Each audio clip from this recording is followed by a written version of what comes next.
പുണ്യനായ യാക്കോബ് മാർ ഏലിയോസ് തിരുമേനി ഈ മീറ്റിങ്ങിൽ പങ്കെടുക്കുവാൻ വേണ്ടി മാത്രമാണ് ബ്രഹ്മവാറിൽ നിന്ന് ഇപ്പോൾ നമ്മളൊപ്പം ഉണ്ട്. വൈകിട്ട് തിരുമേനി തിരികെ പോകേണ്ടതുണ്ട്. തിരുമേനി ഒരു വാക്കിൽ നമ്മൾ ആശംസ പറയും. ത്രിയേക ദൈവത്തിൻ്റെ വലിയ തിരുനാമത്തിന് മഹത്വം ഉണ്ടാകട്ടെ. തിരുമേനിമാർ, വന്യ പ്രഭാഷന്മാർ, പുഷ്പന്മാർ, വന്യ വൈദിക സഹോദരങ്ങളെ, വൈദിക വിദ്യാർത്ഥികളെ, ശുഭാഷന്മാരെ, വളരെയേറെ സന്തോഷമുണ്ട് ഈ സമ്മേളനത്തിൽ പങ്കുചേരുവാൻ തക്കവണ്ണം.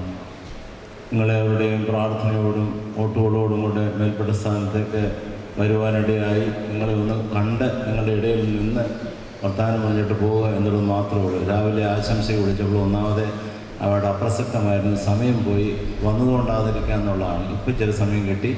എനിക്ക് അച്ഛനെ ക്ലാസ് സംബന്ധിക്കാനിടയായിരുന്നു. അങ്ങേയറ്റത്തെ സന്തോഷം തോന്നി. പ്രത്യേകമായിട്ട് അഭിനന്ദനങ്ങൾക്കുവരെയായി ആ ആശയങ്ങൾ ഉൾക്കൊള്ളുക എൻ്റെ മനസ്സിൽ കൂടെ കടന്നു വരേണ്ടതാണ്. കർത്താവിൻ്റെ വചനം എമ്മൗസിലേക്ക് പോയി ശിഷ്യന്മാർ കേട്ടപ്പോൾ അവർ ഞങ്ങളുടെ ഉള്ളിൽ കത്തിക്കൊണ്ടിരുന്നു.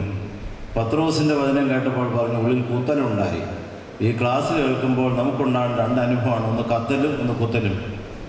ഇതുപോലൊക്കെ ആയിത്തീരണമെന്നൊരു കത്തലുണ്ടാകണം, ഇതുപോലെ ആകുന്നില്ലല്ലോ എന്നൊരു കുത്തലുണ്ടാകണം. ഈ കത്തലും കുത്തലുമായി ഇവിടുന്ന് പോകാൻ സാധിച്ചാൽ ഞാൻ ഉൾപ്പെടെ ഈ സമ്മേളനത്തെ സംബന്ധിച്ച് എൻ്റെ ഒരു അനുഭവമായി തീരും എന്ന് മാത്രമേ ഓർപ്പിക്കുവാനായിട്ടുള്ളൂ. എൻ്റെ ജീവിതത്തിൽ ഇപ്പോൾ ഞാൻ ഓർപ്പിക്കാറുണ്ട്, സഭയുടെ ഒരു മേൽപ്പെട്ടക്കാരനായ ദൈവം നിയോഗിച്ചു. ഇനി ഒരു ക്രിസ്ത്യാനിയായി തീരേണ്ടതായിട്ടുണ്ട്. ക്രിസ്ത്യാനിയായെന്ന് ചോദിച്ചാൽ ക്രിസ്ത്യാനിയായിട്ടില്ല. ഇനി ഒരുപാട് ദൂരെ യാത്ര ചെയ്യാനായിട്ടുണ്ട്.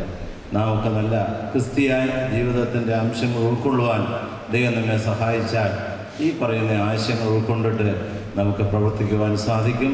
നമ്മുടെ എല്ലാ പ്രവർത്തനങ്ങളും ചുരുക്കത്തിൽ 4 കാര്യങ്ങൾ ലക്ഷ്യമാക്കിയുള്ളതായിരിക്കണം. ദൈവനാമ മഹത്വത്തിനും സഭയുടെ പോഴ്ചയ്ക്കും സമൂഹത്തിൻ്റെ നന്മയ്ക്കും സ്വന്തം ആത്മാവിൻ്റെ ഉൾപ്പെടെയുള്ള ആത്മാക്കളുടെ രക്ഷയ്ക്കുമായി തീരുവാൻ ദൈവസംഗതിയാക്കട്ടെ. ഈ സമ്മേളനത്തിന് എല്ലാവിധ അനുഗ്രഹങ്ങളും ദൈവം നൽകിത്തരട്ടെ. എല്ലാ വൈദിക സഹോദരങ്ങളുടെ സ്നേഹവും ആശംസകളും അറിയിക്കുന്നു. ബലഹീന നമുക്ക് വേണ്ടി പ്രാർത്ഥിക്കണമെന്ന് അപേക്ഷിച്ചുകൊണ്ട് ബലഹീന വാക്കുകൾ ചുരുക്കുന്നു. ദൈവം തമ്പുരാൻ നമ്മെല്ലാവരെയും വാഴ്ത്തി അനുഗ്രഹിക്കട്ടെ.